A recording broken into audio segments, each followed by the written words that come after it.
My name is Malia Smith. I am the Director of Stewardship here at Audrey House. Thank you so much for attending our first ever Audrey House 101. We're really excited to be able to connect with you all in this way. We know the past year has been really tough. We haven't been able to give tours and see people in person. And so we hope that this is an opportunity for you to learn a little bit more about us without having to come down here. Hopefully someday you'll be able to come down here and see it in person, but for now we will do this. So just a couple of housekeeping notes. If you could please just make sure that you stay mute until we move into the breakout rooms, and we'll talk a little bit about that later, just because we will have people presenting. I just want to make sure that there's no interference with sound. If you're having kind of AV issues, put something in the chat. I might be able to help you. If there's something really severe, like your sound keeps cutting out, or you're having issues on your end, what I find sometimes the best thing is to just log out of Zoom and then log back in. We'll let you back in. We're monitoring the waiting room and the chat box. So if you do have to hop off, that's fine. Well, we encourage you to keep your videos on so that we can see your faces. I can understand some days you just don't want to turn your camera on. So if you do not feel like doing that, no pressure to do that. But when we do move into the breakout rooms, I encourage you to turn your camera on just because you will be in smaller groups and hopefully you can connect with some people in there. And then lastly, this is our first time kind of doing something like this. This is my first time presenting on Zoom. So I appreciate your grace as I work out any goofy instances of AV, or we were having trouble unmuting people earlier. So hopefully that will not happen. But if it does, please just hang in there with us and we will do our best to not be goofy. I'm going to go ahead and introduce, there are some Audrey House staff here on the call. Like I said, my name is Malia. I'm the Director of Stewardship. We have Father Dan Finishjack here. Julia Blois, Grace Antuano, and then Alexandra Lesnick, and they're all going to be presenting this evening, and then they'll also be facilitating some of the breakout room discussion. We're going to start off with a little bit of Audrey House history, just to go over the agenda kind of quickly. We'll talk a little bit about what we do, how we do it, get some statistics on homelessness. We'll move into the breakout rooms, which some of you have experienced already. We'll do some Q&A at the end. So a lot of you submitted some really great questions, so we'll get to those. But if there's something that you thought of later, or if there's a question that you didn't get answered, feel free to drop it in the chat box and we'll answer it that way. But otherwise, I'm going to go ahead and turn it over to Father Dan. I'm going to share my screen because we do have a little slide deck here. And we'll go ahead and get started.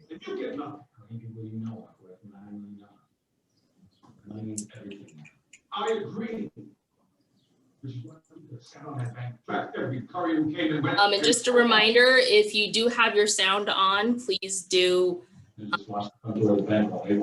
it so that we don't have any background noise.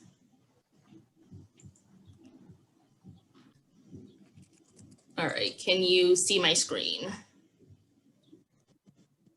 Okay, Father Dan, you can go ahead and. Great. Good evening, everybody. It's a pleasure to share the evening with you. My name is Father Dan Finishjack. I am a Holy Cross priest and the director of Audrey House. I wanted to share briefly for those who are not aware of why Audrey House is present in the Phoenix area and what our background is. Often, so many times, people ask in terms of, well, who's Audrey? And Audrey is the first saint of the Congregation of Holy Cross, of which I am a member and of which the order runs Audrey House. Saint Andre Bessette lived in Montreal, Canada in the early 1900s. And he was a man of simplicity. his story is one that is unique, as he was turned away by numerous religious orders, and he was actually turned away by Holy Cross in the beginning. And it wasn't until a bishop in Canada interceded and said to Holy Cross, "You need to take him. I'm sending you a saint." And Andre was admitted. He was a very sickly individual. He suffered from a lot of various ailments. And ultimately, what he did was he welcomed people at the door of Notre Dame College, which is a high school in Montreal, Canada. And he welcomed people and just got to know people as they came to the school. Over time, people started coming to him because he would pray through the intercession of Saint Joseph that people would be healed of whatever ailments they might be suffering from. And so people would be healed from any number of different ailments. And Andre saw it as his mission to serve Saint Joseph in this particular way. Towards the end of his time in Montreal, towards the end of his life, he decided that he wanted to build a church in honor of Saint Joseph. And that church stands to this day in Montreal. It is the highest point in the city of Montreal, is Saint Joseph Oratory. If you have a chance of going to Saint Joseph Oratory, Brother Andre didn't see the ending of his work, but he trusted big time in God's providence. And in trusting in God's providence, one of the things that he did was they ran out of money in the construction process, and they didn't have enough money to put a roof on the church. And so Andre walked into the church with a statue of St. Joseph, put the statue down in the middle of the floor and said, "If St. Joseph wants a roof over his head, he'll get one." And the money came in to finish off the roof.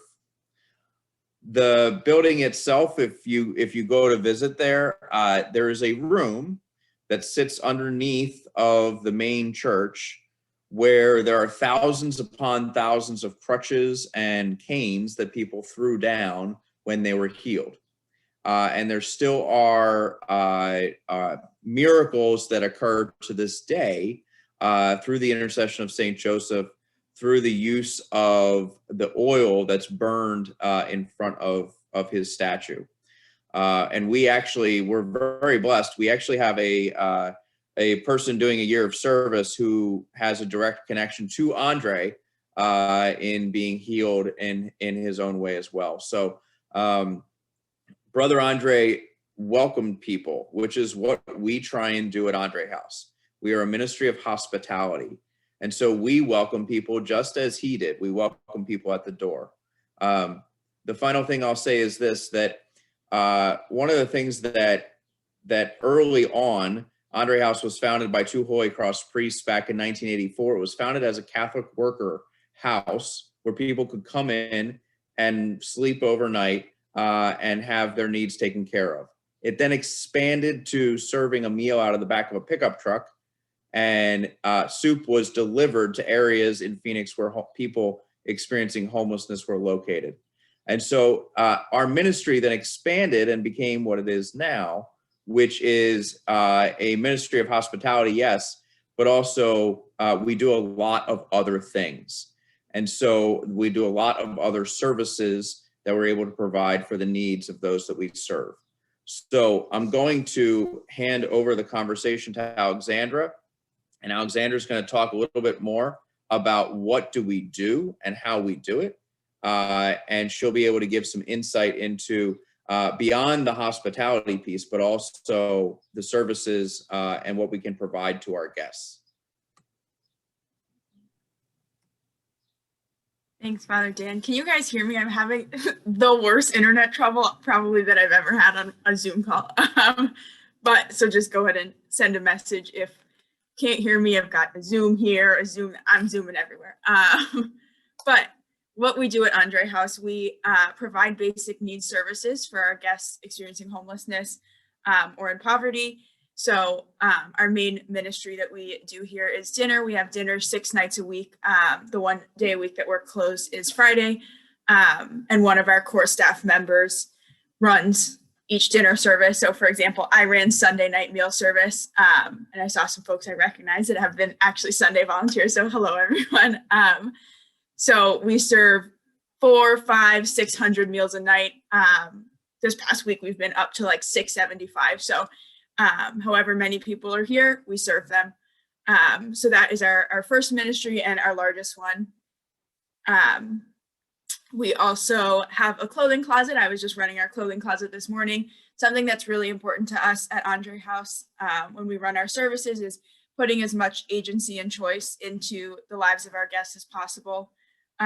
When you're experiencing homelessness or poverty, living on the streets, there isn't really a lot of room for choice. A lot of times you'll go somewhere, you'll tell them your sizes, you get a stack of clothes. Whatever we're having for dinner, that's what you get. But we try as much as possible while still serving hundreds of people every day to put some of that choice back. So something that's really special about our clothing closet is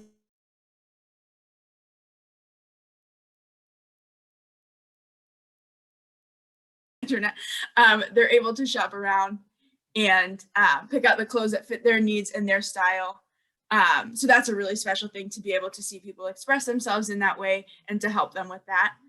And then we also provide a laundry service. So folks can only come into our clothing closet every 2 weeks because everything that we do here is based on donations from really generous folks like you. So we're always limited by the things that we have. So our folks come into the clothing closet every 2 weeks and they have a somewhat limited list of what they can get. So it's really important that we also have the ability to do wash for our guests. So we have laundry service that right now in the times of COVID runs twice a week, and we are able to take clothes from our guests, wash their loads, fold them up and return it to them nice and clean. Obviously it's great in terms of practicality, but we all know that you gather things that you end up loving and you don't want to have to get rid of it just because you aren't able to protect that or carry that on your back. So I think it's really great for us to be able to wash those loved items for folks and return that to them. And then we also have bathroom services. And then our showers. Our showers are also a really special service. I say that about all of our services. I think they're all special. But our showers are especially special because we're able to provide our guests with a closed door, a private room. Again, a lot of other places that provide similar services to Audrey House will just have like picture a gym locker room with a bunch of shower heads. But we're able to provide our guests with a room where they can close the door and be alone for probably the only time in the entire day. Think about it. If you're sleeping on the streets or you're sleeping in a shelter, you're constantly surrounded by people. Our bathrooms have a couple of stalls. Our meals are all served in mass. So when you think about it, there's really not a lot of space for privacy. And we always have limitations based on how many people we serve. So our showers are 10 minutes. But again, that might be the only 10 minutes that folks have alone in a day. And it's a really beautiful thing to be able to see somebody come out of that shower feeling refreshed, feeling clean, which is more of a luxury than I had ever known before I came here. So that's a great service. We also have office services where we provide these emergency essentials, blankets, backpacks, hygiene kits, all these things that folks need when they're staying on the streets. Blankets are something that are actually equally important throughout the year. It's something that I would have never thought of before I came here, but in the summer, it's, you think, why would anyone need a blanket? It's 120 degrees. The ground, asphalt, and the sidewalk actually get really, really hot to the point where people can get 2nd or 3rd degree burns on their body just from making contact with that. So it's really important that we are able to provide blankets, backpacks for people to carry their things around, hygiene kits for folks just to stay clean and feel good about themselves.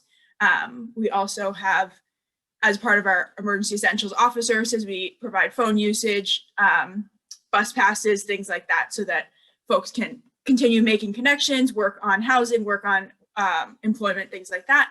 We also do some minimal but intensive case management. So that's something that Julia and I particularly are working on this year. We work with some guests who have been what you call chronically homeless and have been on the streets for a really long time, and work with them on a more individual basis, working getting their documents together. Something that I've learned is that the best way to help people move forward in this process is through relationship with them, people who have been on the streets for sometimes up to like a decade, which is a really, really long time to sleep in a tent on the sidewalk. So something that we try to do is focus in on those folks and make sure that we can work with them in whatever way is going to help them take the next steps. And that can look different for everyone, and try to do that with them on their time, but encourage them and love them. So that's a little bit about what we do. We do lots of other things. People come to us with crazy requests sometimes. Some we can fulfill, some we can't. Grace has a great story of someone who came and asked us for a service dog. We can't do everything, but we do as much as we can for our guests. So to hear a little bit more about how we do it, I'm going to pass it off to Julia. Awesome, thank you, Alexandra. So now you kind of have a comprehensive understanding of our history and what we do on the day-to-day. And so I'm going to be building on what you've already heard and tell you a little bit about how we do what we do and really just like the spirit of our ministry. So I'll speak first about how we refer to the people that we serve at Audrey House. You might have noticed that we've used the word guest a lot tonight already, instead of the word client or something else like that. When I hear the word client, I think of something kind of a cold or clinical relationship, and there is nothing cold or clinical about Audrey House. It's a warm and welcoming, beautiful place to be. I really think about our services as being like the vehicle for our true work. So yes, we're here to meet people's immediate physical needs, to be able to give them a meal or a pair of socks or offer a shower, but really the heart of our work is in hospitality and presence. The full name of Audrey House is actually Audrey House of Hospitality. It would probably be a lot faster and easier for us to have like a vending machine of toothbrushes and socks, but we aren't here for those transactions. We're here to love people. So how do we come to love strangers? Well, we start by kind of in the same way you'd form any other relationship. We make a point of learning people's names. We want everyone to come to Audrey House and feel seen as an individual with dignity.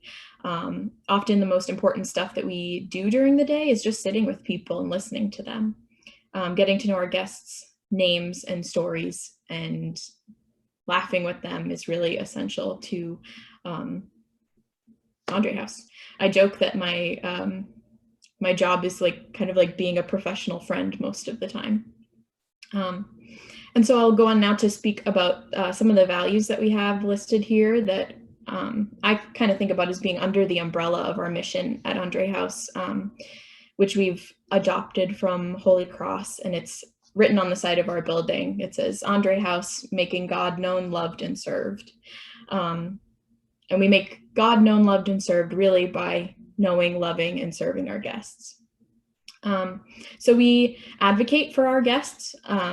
Maybe that is in the pursuit of adding shelter beds or asking for donations of water in the summer.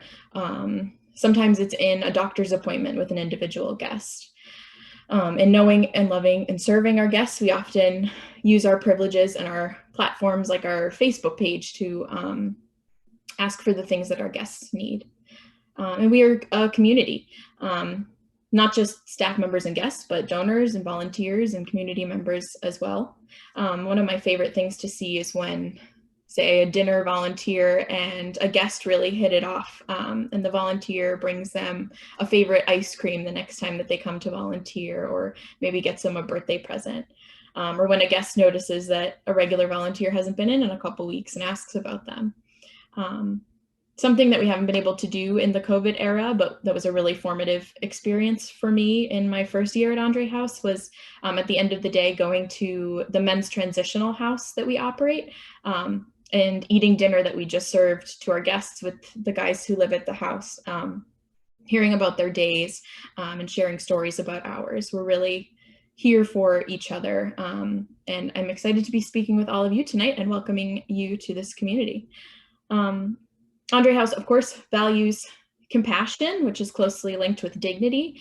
And this might seem like a no-brainer, but people who are experiencing homelessness aren't often treated compassionately or with dignity. And it breaks my heart when people actually seem surprised by being met with a smile and someone with genuine interest in what they have to say. Gratitude is something that's always in the air at Audrey House. Our guests often have creative ways of showing their gratitude, and many of us have some amazing collections of gifts from guests. One of my most prized possessions is it's a hand-painted cross necklace that a guest made for me out of like railroad nails and broken pieces of jewelry that he found and put together.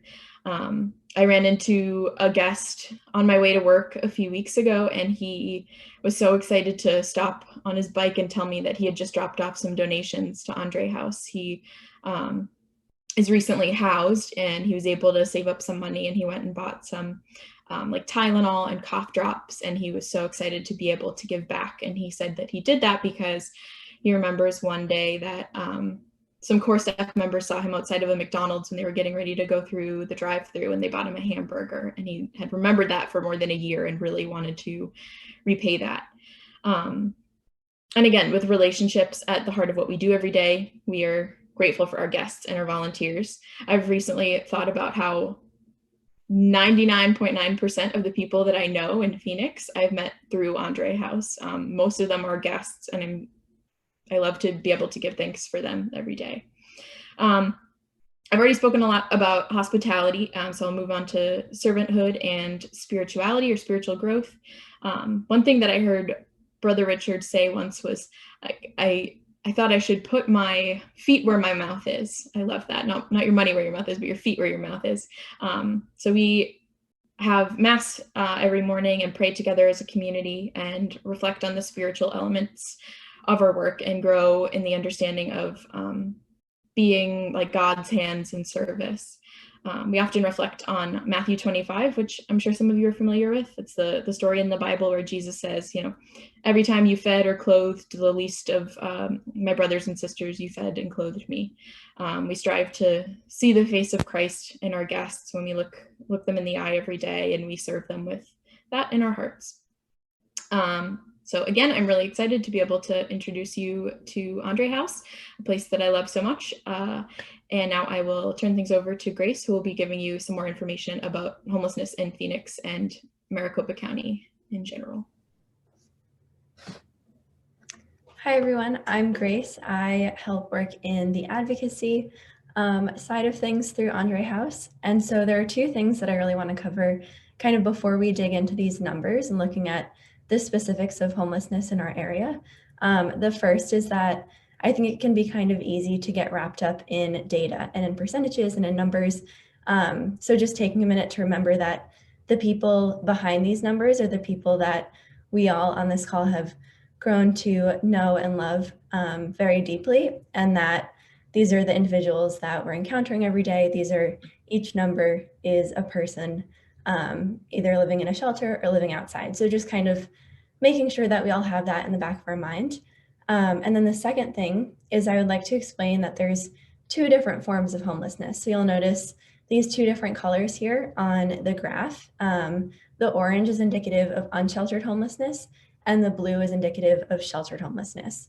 So what that means is sheltered homelessness, or people who are experiencing homelessness but are currently staying somewhere with a roof over their head. So these are the folks who are staying at CAS, the Central Arizona Shelter Services, which is on the Human Service campus right across the street from Audrey House.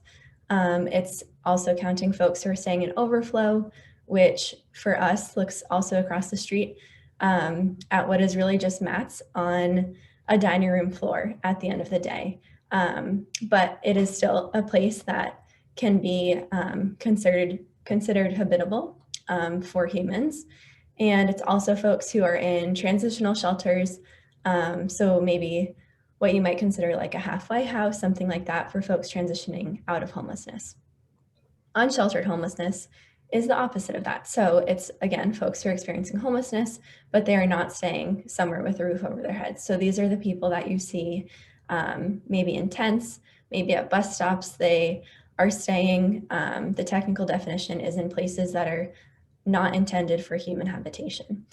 So that's what these two colors sort of represent. So now kind of digging into these numbers and looking at that, these all come from the total point in time count, which is a study that's done all across the United States, actually county by county across the United States. And so if you can try to wrap your head around how one might even begin to count the number of people experiencing homelessness in their area, it's a pretty big undertaking. And so this is sort of the one uniform way that has been developed to do that. So folks, some people from Audrey House were a part of it in 2020.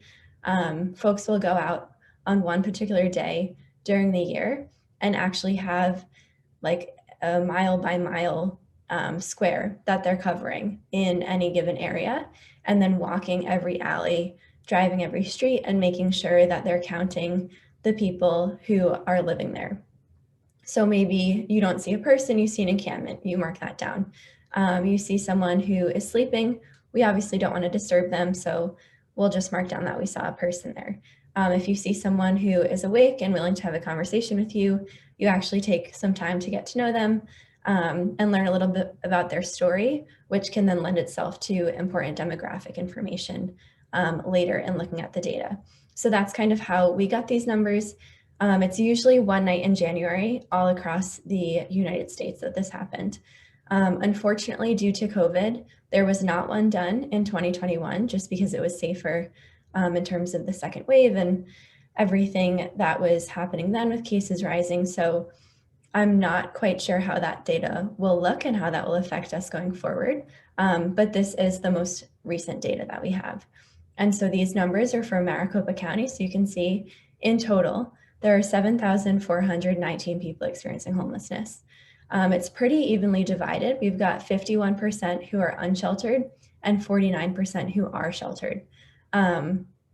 So just because it's evenly divided and there are two types of homelessness does not mean that's a good thing. People might look at it and think, oh, it's even. That is not something we want to strive for. So there are some cities, particularly cities that have colder climates, where you might see single-digit numbers of people who are unsheltered. And I just think that that's something that's important to highlight because it shows us really what we can be striving for. And then you'll notice the other numbers towards the bottom. There is an 11% growth in homelessness and an 18% growth in unsheltered homelessness. So again, that sort of goes back to the idea of the lack of shelter space in the area. And Malia, if you could go, thank you.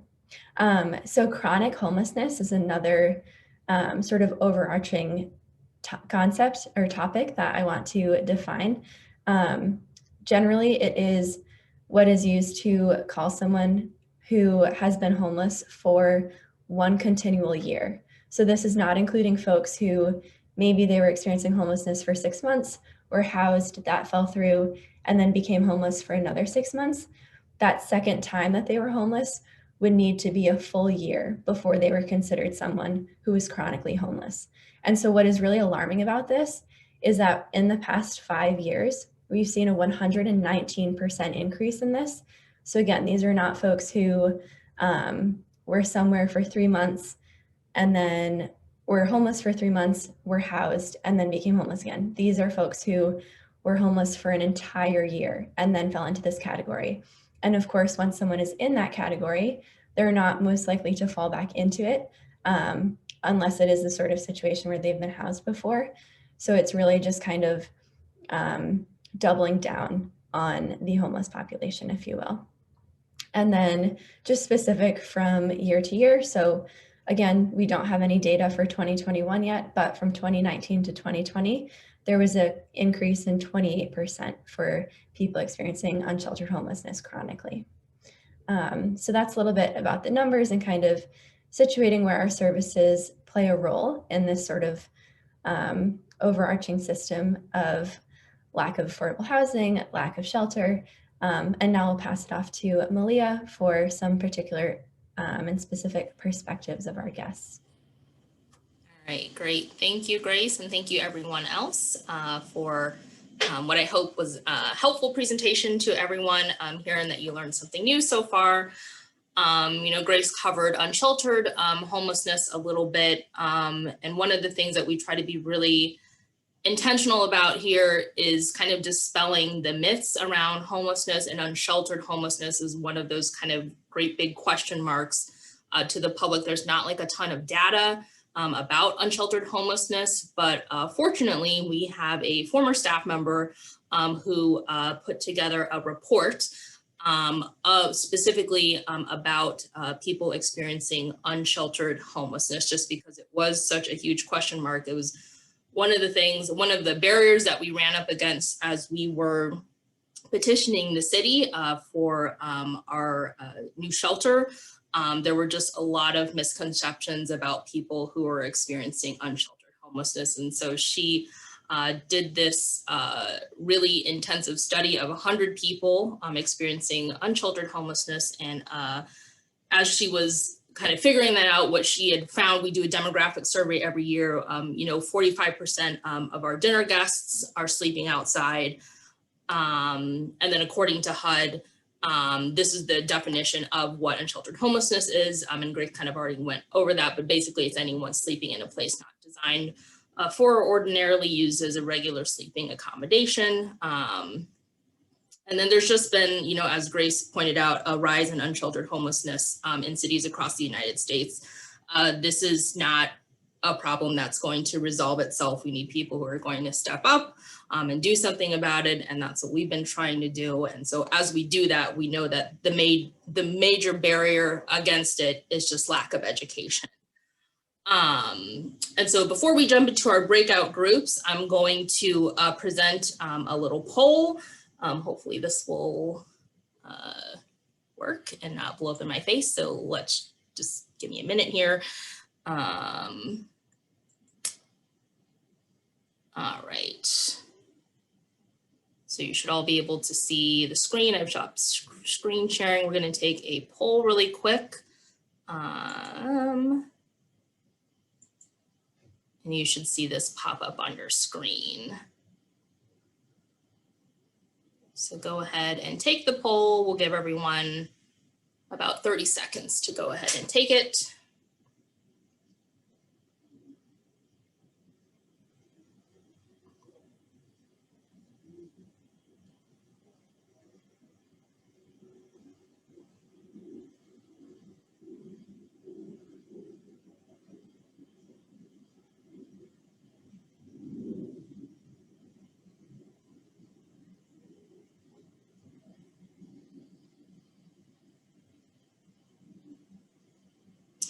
All right, so everyone's answered.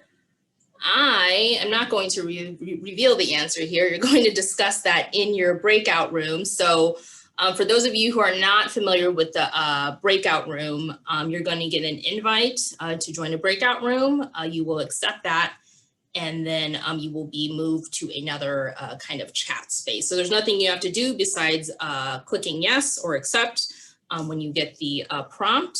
So just give me one moment here. And I will move you.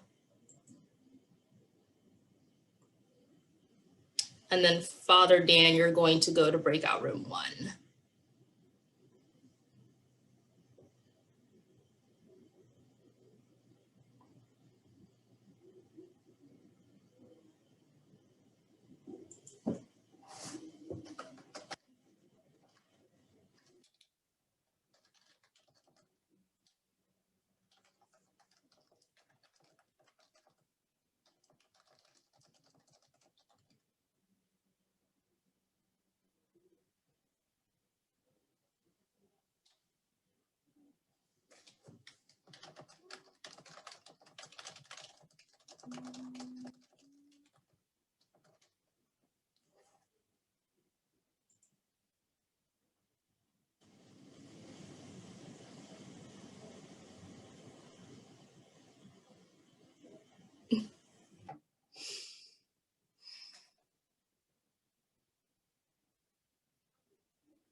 we're doing.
I think I forgot to do that. Oops.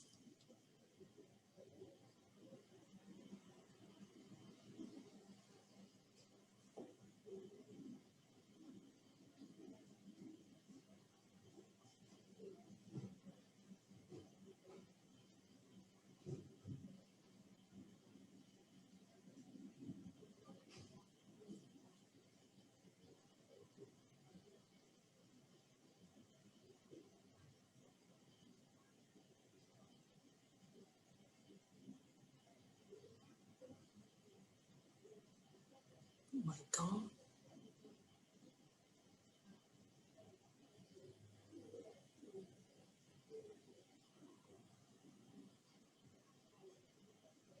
What?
I was just saying shit.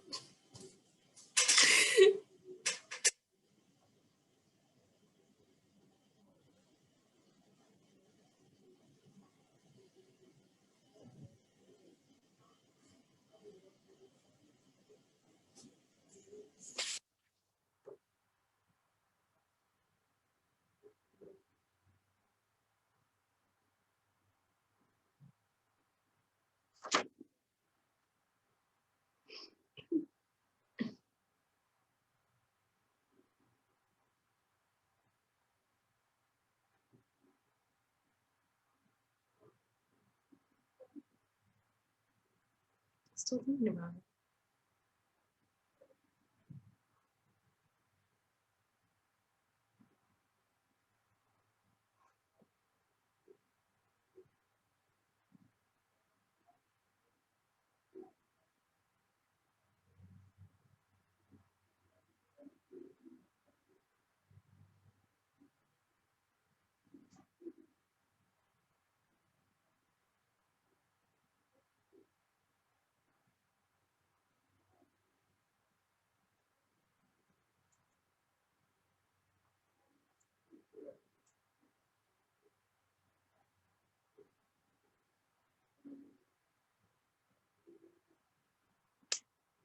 Hi, Margaret. We have attendees who are in breakout rooms right now. I'm going to go ahead and move you to one, okay? Okay. Is that a problem? Otherwise I can, Oh, come no, back and- it's fine. This is super casual. Okay. As soon as you see the prompt, go ahead and accept.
God, it's like so beautiful. I want to die.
Welcome back.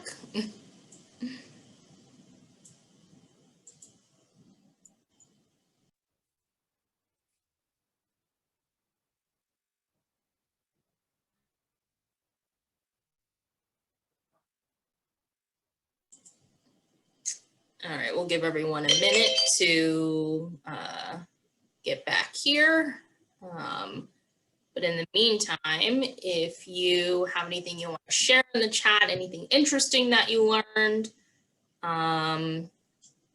or something that just surprised you in your conversation, feel free to drop that in the chat.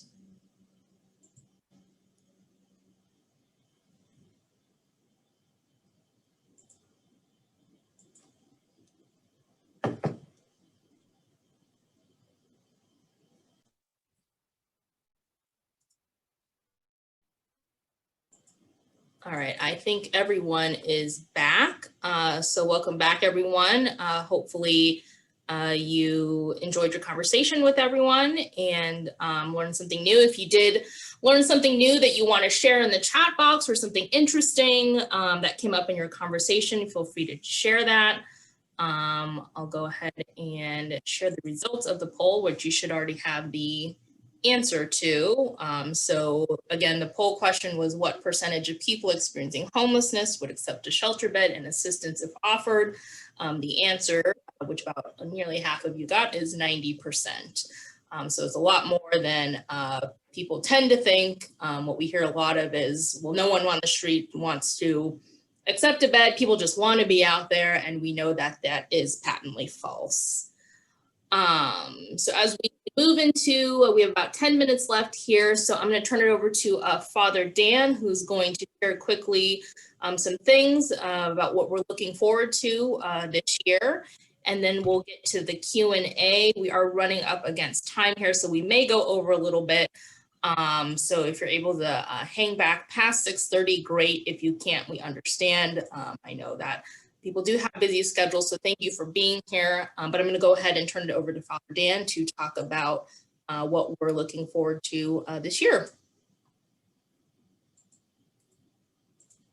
Great, thank you, Malia. I'll do the first and obvious one. I'm looking forward to COVID being over, or at least not like it's been. That seems to be the obvious answer, but that's what I'm most looking forward to, simply because it will at least allow us to get back to some of the things that we struggled with a little bit more over the last year. So that's the first thing. The other thing I'm looking forward to is welcoming back more volunteers. We've been operating on a much reduced volunteer load right now. We used to have 30 volunteers each evening prepping the dinner service, and we've had to reduce that greatly. Our dining room has been closed, so we serve our meals in to-go containers. So there are things that we've had to do in order to keep people safe and healthy that I'm very much looking forward to changing. The last thing I'll say on the looking forward to things is I know that some of you, it came up in my little breakout room in terms of our shelter case. Audrey House was involved in a rezoning case for our neighborhood to increase the number of shelter beds. And the way that this worked was that the Human Services campus was approved for an increase at the CASH shelter, Central Arizona Shelter Services, but Audrey House was not approved for running its own shelter. And our shelter was designed to target those chronically homeless folks that Grace talked about, those folks who have been on the streets for a long, long time, folks suffering from mental illness and substance abuse. And if you were to ask, well, why did it happen the way it did in terms of not being approved, my best response would be a lack of understanding as to what our shelter would do. It would have allowed people to come in with pets, with things that are barriers to normal shelters that keep people on the streets, and would have provided an opportunity for really targeting those folks that are experiencing the most suffering. Now, our battle, our case is not really, it's not over. We still have a little bit of hope that in the next couple of months, there's a potential for it to be reheard, but we don't have any clear trajectory moving forward right now in terms of what that would look like. But my hope would be that at some point, the city would change its mind and allow us to shelter people in a more intentional way. I know there was a question that came up regarding the shelter and the funding for the shelter, and that funding that we provide, that we were offering, it's roughly, we estimate to be about $1 million that it would take to renovate the building that we own. And as I mentioned in our breakout room, all of our funding for Andre House is all coming through private sources, all through donors. We do apply for a few grants, but we don't accept any state, federal, or city money. And so we are very blessed to be in this situation.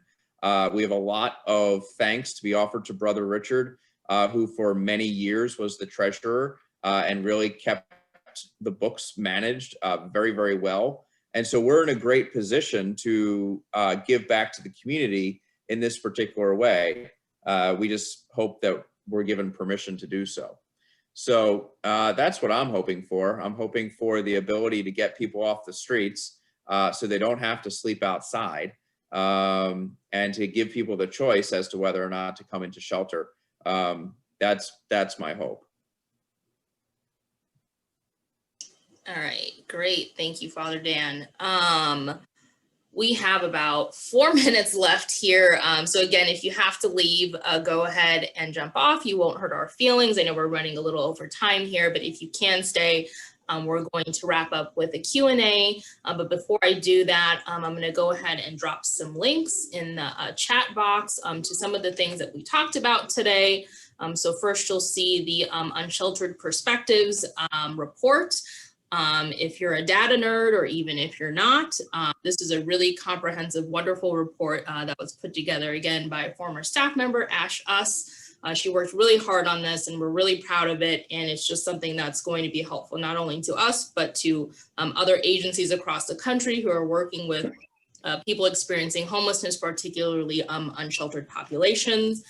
Here, an article that came out in the AZ Republic talking about homelessness in the Valley, and specifically highlighted a guest of ours, Darlene.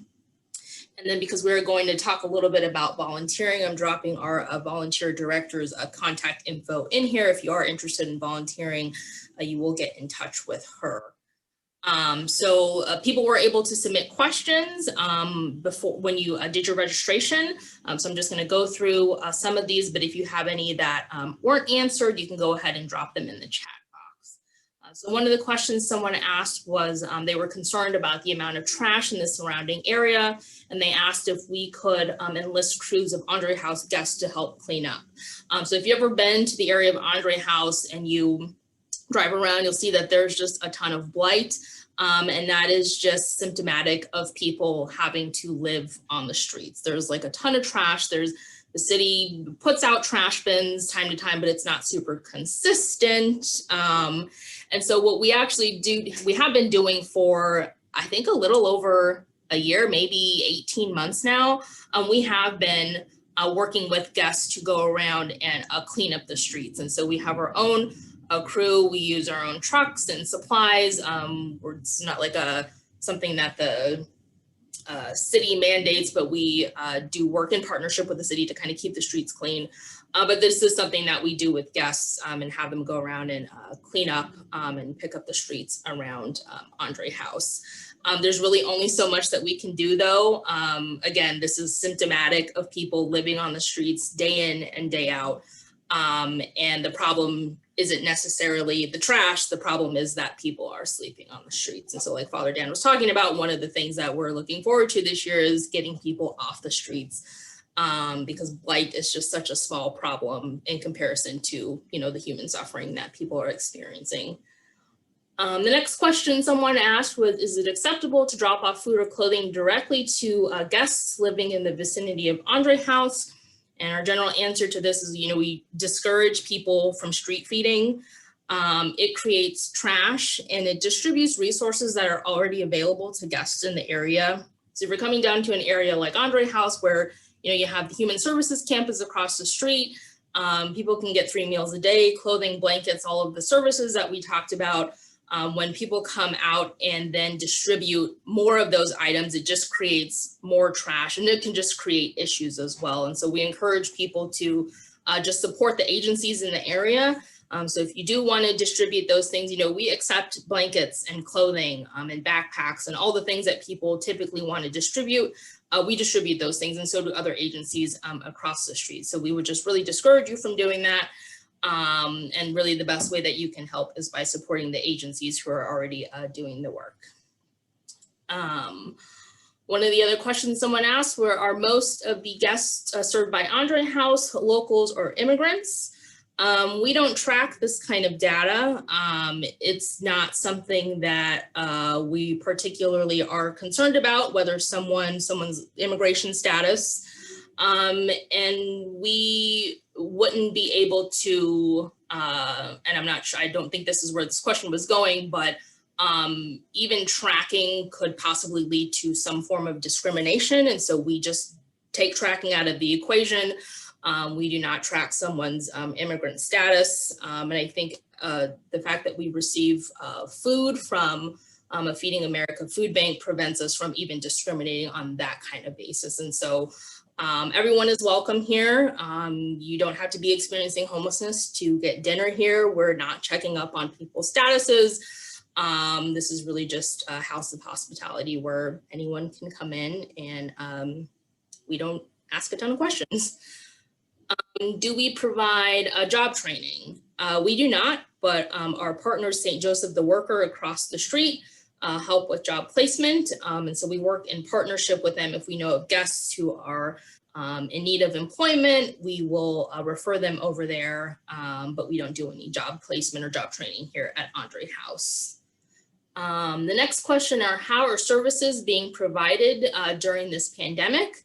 And I think someone else would be better to answer this question. So I'll have one of the ladies jump in, or perhaps Father Dan answer this question, because it has changed and sometimes it changes daily. And because I work back in the office, sometimes I don't know what's going on up front. So if one of you wouldn't mind answering.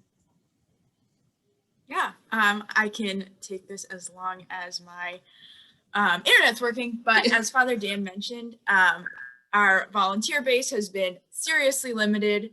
We also have been serving all of our meals to go. So we have a crew of maybe 10 throughout the whole day who come help us prep the meals. We serve out of our little loading dock, out of styrofoam containers. And then in terms of our other services, our showers, our clothing closet, our restrooms, all of those things are limited access. So we still run the services basically the same way. We serve about the same number of folks in each of those services, but we just have people come into the building a couple at a time, where it used to be people could come and lounge in the dining room or hang out in the hallway or in our office. So we just have the folks who are actively using the services at that moment come in. We also had to move our office from an actual office to one of our ramps outside, which is a very interesting change. Our hallway used to just be a hallway, but now it's our command station for all of our office services. So everything basically has moved outside except for limited access to our building. As Father Dan said, I cannot wait for the day when we can invite guests back into our dining room. I think it's one of the most special things to be able to have the time sit there and eat a meal with our guests. But right now, everyone is either taking their food back to their camps or eating in our parking lot, things like that. So we definitely have been affected by COVID, just as everywhere in the entire world has been. But we try to make it work, try to keep our mission of hospitality at the center of everything as best as we can. All right, great. Thank you, Alexandra. Next question is, how can I get involved? So as several staff members have mentioned, we primarily rely on volunteers, and we're offering limited volunteer opportunities right now. Our Director of Volunteer Services, Elizabeth, right now what she's really looking for are people who can commit on a more long-term basis, so people who can come in weekly. So if you are retired and or you have a really flexible work schedule, I also think that we are still having trouble staffing regularly on weekends. So if you don't work weekends, that's a really great opportunity. I've dropped, again, her contact info in the chat. And then when I follow up with a wrap-up email, I'll also drop her information, but definitely get in contact with her if that's something that you're interested in. The next question is, how is Audrey House different than St. Vincent de Paul? And that's a really good question. So we would say we serve in the same spirit as St. Vincent de Paul, meeting basic needs. particularly the St. Vincent de Paul across the street from us. They serve breakfast and lunch. They also have space for an overflow shelter. And so when the weather is really, really hot or really, really cold or rainy, they have space at their facility to sleep. I think it's like up to 200 people. And so we work in partnership with them. Our services don't necessarily overlap, and we work closely with them and share resources. So I can think of times when, you know, they ran out of something like blankets or socks, or they just needed something, we were able to help provide that, and vice versa. So they're a really great partner of ours, and we just work in tandem with each other. The last question is, how do you volunteer virtually? Right now, we don't have any opportunities for that just because our work is so front-facing and very hands-on. But if you're interested in a kind of virtual opportunity, you can host a virtual donation drive. And so what we would do is we would set up a link on Amazon for you, kind of help you set goals, and then you could do kind of a very hands-off drive that way. And that helps collect items for our hygiene kits, blankets, backpacks, again, all of those essentials that we distribute here. It sounds like the questions about the shelter were answered, but Father Dan, do you have anything else to add about our shelter case? No, I don't think so. I think that's really it. Okay. All right. Well, thank you all so much. We're about 6 minutes over, so thank you for hanging in there. I'm going to follow up again with an email with all of these links just in case you didn't catch them. But thank you so much for your support and for spending some time with us here tonight. I don't know about you all, but I feel very refreshed after being able to connect with you.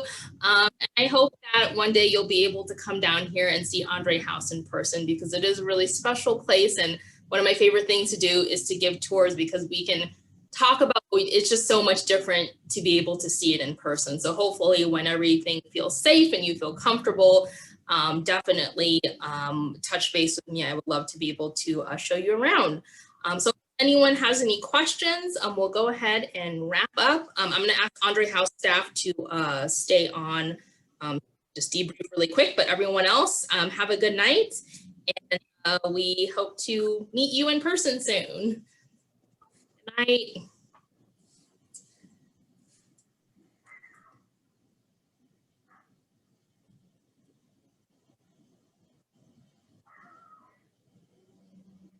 You want to hear something funny? Huh? So there's a former director on that call. Who? Mark Van whatever. Yep. Oh, he dropped something in the chat. He said, please give my fondest regards and blessings to Brother Richard. He and I go back to the dark ages of Audrey House. Yep. He was a former director, and he is a former priest. Oh, Was he the one who came here? Came where? There was one who looked like, I don't know. I don't know, but he's yeah. There's a track record of former priests that were directors. He's in that party. So.